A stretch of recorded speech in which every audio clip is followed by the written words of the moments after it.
नमस्कार, मैं हूं अंकुर और आप देख रहे हैं सत्यहिंदी.com। आइए एक नजर डाल लेते हैं अब तक की सुर्खियों पर। डिफेंस पर संसद की स्थायी समिति ने सेना, वायुसेना और नौसेना का बजट घटने पर चिंता जताई। ये रिपोर्ट कल संसद के पटल पर रखी गई थी, लेकिन आज इस रिपोर्ट की पूरी जानकारी सामने आई है। समिति ने कहा कि कुछ पड़ोसी देशों के साथ बढ़ते तनाव के मौजूदा हालात को देखते हुए सेना के तीनों अंगों को पर्याप्त बजट मिलना चाहिए।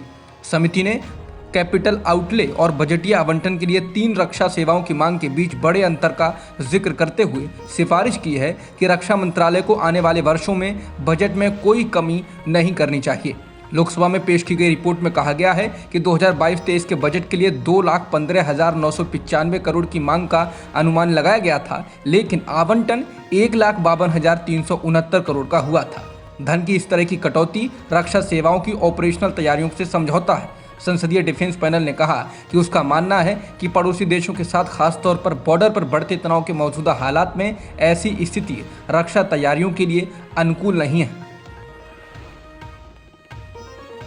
पंजाब के मुख्यमंत्री भगवंत मान ने आज राज्य के लोगों के लिए बड़ा ऐलान किया। मुख्यमंत्री ने कहा कि 23 मार्च शहीद दिवस पर एंटी करप्शन हेल्पलाइन शुरू की जाएगी।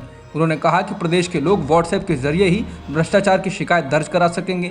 सीएम भगवंत मान ने कहा कि 23 मार्च को शहीद दिवस के मौके पर मैं एक हेल्पलाइन शुरू करूंगा जो मेरा निजी व्हाट्सएप नंबर होगा। पंजाब में अगर कोई आपसे घूस मांगता है तो मना ना करें, वीडियो ऑडियो रिकॉर्डिंग बनाकर उस नंबर पर भेज दें। उन्होंने कहा कि मेरा कार्यालय मामले की जांच करेगा और किसी भी अपराधी को बख्शा नहीं जाएगा। आम आदमी पार्टी पूर्व क्रिकेटर हरभजन सिंह को पंजाब से राज्यसभा का उम्मीदवार बना सकती है। पंजाब में इस महीने के अंत में राज्यसभा की 6 सीटें खाली हो रही हैं। आम आदमी पार्टी को जैसी प्रचंड जीत राज्य में मिली है, उससे ये माना जा रहा है कि आम आदमी पार्टी 5 सीटों पर आसानी से चुनाव जीत जाएगी। पंजाब में विधानसभा चुनाव से पहले हरभजन सिंह के कांग्रेस में शामिल होने की खबरों ने जोर पकड़ा था। बीते साल दिसंबर में उन्होंने क्रिकेट के सभी फॉर्मेट से संन्यास लेने की घोषणा कर दी थी और पूर्व पंजाब कांग्रेस अध्यक्ष नवजोत सिंह सिद्धू के साथ उनकी एक तस्वीर भी सामने आई थी। इसके बाद माना गया था कि हरभजन सिंह कांग्रेस का दामन थाम सकते हैं, लेकिन ऐसा हुआ नहीं। चुनाव से पहले ही कांग्रेस के भीतर रहकर कांग्रेस को असहज करने वाले नवजोत सिंह सिद्धू ने अब भगवंत मान को पंजाब का मुख्यमंत्री बनने पर बधाई दी है। उन्होंने ट्वीट कर कहा है कि सबसे खुशनसीब आदमी वो है जिससे कोई उम्मीद नहीं करता है। बहुत सारी उम्मीदों के साथ भगवंत मान पंजाब में माफिया विरोधी नए युग की नई शुरुआत है। उम्मीद है वो इस अवसर का अच्छे से उपयोग करेंगे और लोगों की उम्मीदों पर खरा उतरेंगे, साथ ही पंजाब को खुशहाली के रास्ते पर भी ले जाएंगे। बता दें, राज्य में चुनाव हारने के बाद सिद्धू से प्रदेश कांग्रेस अध्यक्ष की जिम्मेदारी ले ली गई है। सिद्धू इस चुनाव में अपनी सीट भी बचाने में कामयाब नहीं हो पाए। कांग्रेस में तमाम रसाकसी के बीच पार्टी अध्यक्ष सोनिया गांधी ने उन 5 राज्यों में हार का पता लगाने का फैसला किया है जहां के चुनाव नतीजे हाल ही में आए हैं। उन्होंने उन 5 राज्यों में 5 नेताओं को भेजते हुए उनसे वहां की विस्तृत रिपोर्ट मांगी है।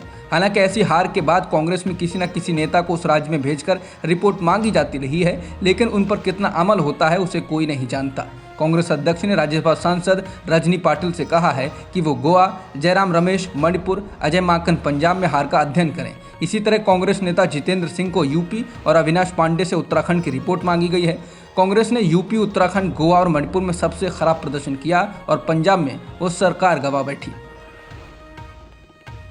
कांग्रेस में असंतुष्ट नेताओं के गुट G23 के द्वारा पार्टी नेतृत्व पर बनाया गया दबाव अब असर दिखाने लगा है। 5 राज्यों में हुई कांग्रेस की करारी हार के बाद G23 के नेताओं की बैठक गुलाम नबी आज़ाद के आवास पर हुई और इसी बीच कांग्रेस अध्यक्ष सोनिया गांधी ने आज़ाद से बातचीत की है। माना जा रहा है कि कांग्रेस हाईकमान ने आज़ाद से संपर्क साधकर पार्टी में किसी तरह के बिखराव की आशंका को दूर करने और दूरियों को खत्म करने की कोशिश की है। सोनिया गांधी की गुलाम नबी आज़ाद के साथ बातचीत बेहद महत्वपूर्ण है, क्योंकि G23 और कांग्रेस नेतृत्व के बीच में संवादहीनता की वजह से मीडिया में तमाम तरह की खबरें आने लगी हैं। गुरुवार को G23 की मीटिंग में शामिल होने वाले हरियाणा के पूर्व मुख्यमंत्री भूपेंद्र सिंह हुड्डा ने आज राहुल गांधी से मुलाकात की है। एनडीटीवी ने सूत्रों के हवाले से ये कहा है कि हुड्डा हरियाणा प्रदेश अध्यक्ष शैलजा कुमारी के कामकाज से नाखुश हैं और उनकी नज़र हरियाणा कांग्रेस में भी शीर्ष पर है। बता दें, भूपेंद्र सिंह हुड्डा जो जनता के बीच काफ़ी लोकप्रिय हैं, G23 की बैठक में शामिल होने वाले नए नेताओं में से एक। उत्तर प्रदेश विधानसभा चुनाव में गठबंधन की हार के बाद राष्ट्रीय लोकदल प्रमुख जयंत चौधरी ने एनडीटीवी से बात करते हुए कहा कि 2024 में भी अखिलेश यादव के साथ ही चुनाव लड़ेंगे।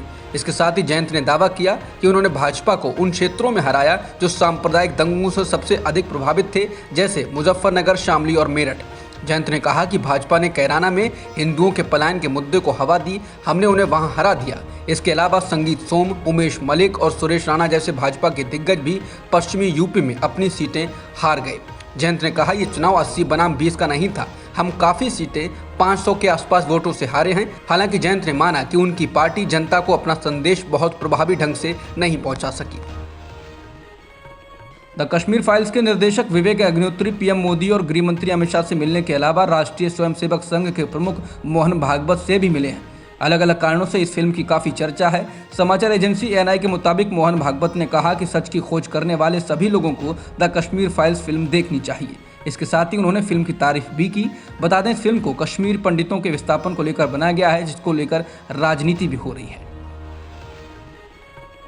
रेटिंग एजेंसी मूडीज ने साल 2022 के लिए भारत के विकास अनुमान को 9.5% से घटाकर 9.1% कर दिया है। इससे पहले एजेंसी ने 2022 के लिए अनुमान 9.5% निर्धारित किया था, यानी इसमें 0.4% की कटौती की गई है। इसके लिए रूस और यूक्रेन के बीच बीते 21 दिनों से जारी युद्ध भी एक अहम वजह बताया गया है। मूडीज का कहना है कि ज्यादा मात्रा में ईंधन और फर्टिलाइजर आयात सरकार के पूंजीगत व्यय को सीमित कर सकता है। पूंजीगत व्यय सरकारी खर्च का वो हिस्सा होता है जिसे सरकार सड़क, स्कूल, राजमार्ग, डैम, रेल जैसे फिक्स एसेट्स पर खर्च करती है। मूडीज के मुताबिक यूक्रेन पर रूस के हमले से आर्थिक विकास को नुकसान होगा, जिसका असर भारत पर भी पड़ेगा। रूस ने गुरुवार को अमेरिका को चेतावनी दी है और कहा है कि मॉस्को के पास दुनिया की महाशक्ति को अपनी जगह दिखाने की ताकत है। इसके साथ ही रूस ने पश्चिम पर रूस को अलग करने के लिए एक रूसोफोबिक साजिश को बढ़ावा देने का आरोप भी लगाया। समाचार एजेंसी रॉयटर्स के अनुसार रूस के राष्ट्रपति व्लादिमीर पुतिन के करीबी सहयोगियों में से एक दिमित्री मेदवेदेव ने गुरुवार को ये कहा। दिमित्री मेदवेदेव, जो कि अब रूस की सुरक्षा परिषद के उप सचिव हैं, उन्होंने कहा कि अमेरिका ने घटिया रूसोफोबिया शुरू किया है।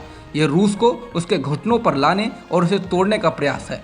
मेदवेदेव ने कहा, लेकिन ये काम नहीं करेगा। रूस के पास महाशक्ति है, वो अपने सभी दुश्मनों को उनकी जगह दिखा देगा। यूक्रेनी अधिकारियों ने कहा कि रूसी सेना ने मारियुपोल में एक थिएटर को नष्ट कर दिया है, जहां बुधवार को सैकड़ों लोग शरण लिए हुए थे। इसके अलावा अन्य शहरों में बमबारी से आग लगा दी गई है। बता दें, दोनों पक्षों में युद्ध समाप्त करने को लेकर लगातार बात हो रही है। रूस और यूक्रेन दोनों ओर से कहा गया है कि बातचीत अच्छी दिशा में चल रही है। इसी दौरान रूस के हमले कम नहीं हुए हैं। वहीं बुधवार को यूक्रेनी राष्ट्रपति वोलोदिमीर ज़ेलेंस्की ने रूसी हमले को रोकने के लिए और अधिक हथियारों के लिए अमेरिकी कांग्रेस से तत्काल अपील की। अमेरिकी राष्ट्रपति जो बाइडेन ने यूक्रेन की सेना के लिए अतिरिक्त $800 मिलियन की घोषणा की और कहा कि रूसी व्लादिमीर पुतिन एक युद्ध अपराधी हैं। अब तक की खबरों में इतना ही। बाकी खबरों के लिए बने रहिए सत्यहिंदी.com।